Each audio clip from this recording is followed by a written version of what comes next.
अलम की वो जंग जब हजरत अली का सामना 10,000 से भी ज्यादा खतरनाक जिन्नातों से हुआ था और अकेले ही हजरत अली ने कैसे उन सभी जिन्नातों का सामना किया था, आइए इस पूरे वाक्य को आज की इस वीडियो में जानते हैं। प्यारे नबी सल्लल्लाहु अलैहि वसल्लम जब एक जंग से वापस लौट रहे थे तो रास्ते में उन्हें एक बंजर जगह दिखाई दी जहाँ दूर दूर तक सिर्फ रेत ही रेत थी और कोई भी इंसान नजर आया नहीं था। जिसके बाद सल्लल्लाहु अलैहि वसल्लम ने सहाबा उम्र बिन उमैया जमरी से सवाल किया कि आखिर ये कौन सी जगह है जहाँ दूर दूर तक कोई नजर नहीं आ रहा है और चारों तरफ सिर्फ खामोशी ही खामोशी है। तो इसके जवाब में उन्होंने बताया कि इस जगह का नाम वदी अजर्क है जहाँ इंसान तो नहीं रहते, लेकिन कहा जाता है कि यहाँ पर एक कुआं है जिसके अंदर जिन्नातों की पूरी फौज रहती है। साथ ही उन्होंने ये भी बताया कि इन जिन्नातों की हजरत सुलेमान ने भी काबू में करने की कोशिश की थी, लेकिन वो भी इस काम में कामयाब नहीं हो पाए क्योंकि मैं ये जिन्नात बहुत ज्यादा ताकतवर हैं। बल्कि कहा जाता है कि जब इस रास्ते से तबीय यमानी गुजर रहे थे तो इनके साथ जो 10,000 से भी ज्यादा की फौज थी उन्हें भी इन जिन्नातों ने मार दिया था। यह सुनने के बाद प्यारे नबी सल्लल्लाहु अलैहि वसल्लम समझ गए कि ये कौन सी जगह है और उन्होंने तुरंत अपने सभी लोगों को कहा कि अगर ये वही खतरनाक जगह है जहाँ पर खतरनाक जिन रहते हैं तो हम कुछ देर यहाँ रुकेंगे।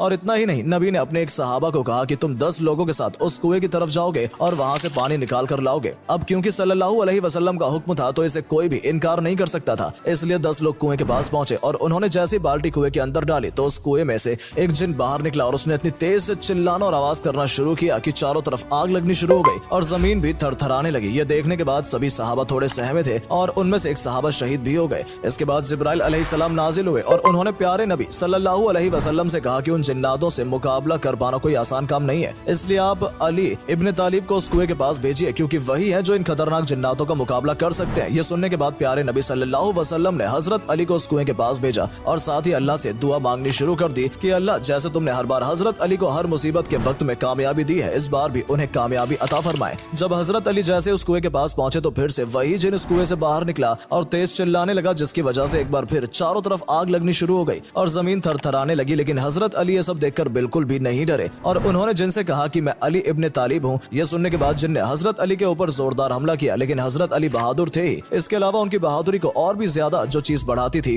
वो थी उनकी तलवार, जिसे जुल्फिकार के नाम से जाना जाता है। जिन ने जैसे ही उनके ऊपर हमला किया, हजरत अली ने अपनी तलवार से उस हमले का मुंह तोड़ जवाब दिया और जिन के 2 टुकड़े कर दिए। अब यह देखकर बाकी के सभी जिन बहुत ज्यादा गुस्से में आ गए और कुएं से आग के गोले निकालने शुरू कर दिए। आग इतनी ज्यादा थी कि हजरत अली के लिए कुछ भी देख पाना नामुमकिन हो रहा था, इसलिए उन्होंने कुछ आयतें और दुआ पढ़नी शुरू की जिससे आग धीरे धीरे ठंडी हो गई। और फिर हजरत अली कुएं की तरफ दोबारा बढ़े और पानी निकालने के लिए उन्होंने कुएं में बाल्टी डाली, लेकिन जैसे उन्होंने कुएं में बाल्टी डाली जिन्नातों ने वो बाल्टी कुएं से बाहर फेंक दी। ये देखकर हजरत अली ने कहा कि अगर तुम मुकाबला करना चाहते हो तो मुकाबले के लिए पूरी तरह मैं तैयार हूँ। जिसके बाद कुएं से एक और जिन बाहर निकला और उसने हजरत अली के ऊपर हमला करने की कोशिश की, लेकिन हजरत अली भी उन हमले से डरने वाले नहीं थे। उन्होंने इस बार भी जिन के 2 टुकड़े किए और उसे मार गिराया। जिसके बाद उन्होंने कुएं में एक बार फिर बाल्टी डाली और इस बार भी जिन्नातों ने बाल्टी बाहर फेंक दी और ऐसा तकरीबन 3 बार हुआ और फिर आखिरकार हजरत अली ने ठान ली कि इस कुएं से पानी निकालना ही है क्योंकि यह हुक्म प्यारे नबी सल्लल्लाहु अलैहि वसल्लम का था। इसके बाद उन्होंने वहां खड़े एक सहाबा से कहा कि मैं अपनी कमर पर रस्सी बांधता हूँ और रस्सी का छोर तुम्हें जोर से पकड़ना है, और ये कहते हुए हजरत अली कुएं के अंदर चले गए। लेकिन इसी बीच जिस रस्सी से हजरत अली ने खुद को बांधा था वो रस्सी टूट गई और अब कुएं में खतरनाक 10,000 से भी ज्यादा जिन्नातों के साथ सिर्फ अकेले हजरत अली ही थे।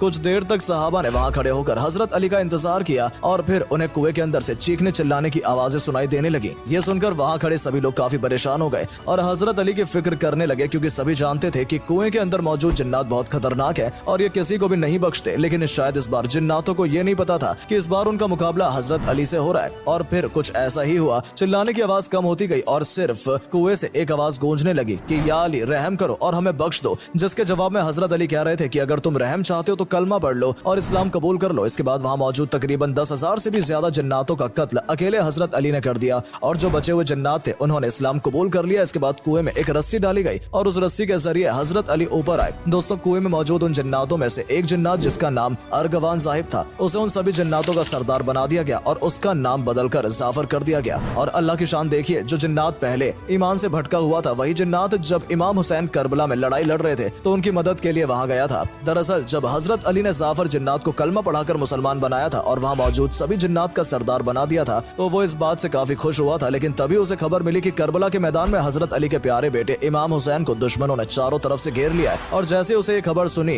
वो तुरंत करबला के लिए रवाना हो गया ताकि वो इमाम हुसैन की मदद कर सके। लेकिन जैसे वो करबला के मैदान में पहुंचा, उसकी मुलाकात इमाम हुसैन से हुई तो उन्होंने जाफर जिनकी मदद लेने से साफ इनकार कर दिया और उन्होंने कहा कि मैं अपने करीबी लोगों को शहीद होते हुए देख चुका हूँ और मुझे ये समझ में आ गया कि मुझे अपने नाना सल्लल्लाहु अलैहि वसल्लम वसल्लम के दीन के लिए ये कुर्बानी देनी होगी। जिसके बाद जाफर जिन वहां से चला गया, क्योंकि वो मदद तो करना चाहता था, लेकिन दूसरी तरफ वो इमाम हुसैन के दिए हुए हुक्म को भी नहीं टाल सकता था, इसलिए उसे करबला की जंग के मैदान से वापस आना पड़ा। दोस्तों, कहा जाता है कि जाफर जिन अपने साथ जिन्नातों की पूरी फौज लेकर गया था, और अगर करबला के मैदान में वो भी दुश्मनों का सामना करता तो यकीनन दुश्मनों के लिए उन जिन्नातों को मार पाना आसान नहीं होता। लेकिन इमाम हुसैन ने जाफर जिन से कहा कि मैं तुमसे पूरी तरह राजी हूँ, लेकिन मुझे इस्लाम के लिए ये कुर्बानी देनी ही होगी। तो दोस्तों, ये थी हजरत अली की बहादुरी की एक ऐसी कहानी जिसे सुनने के बाद आपको ये तो समझ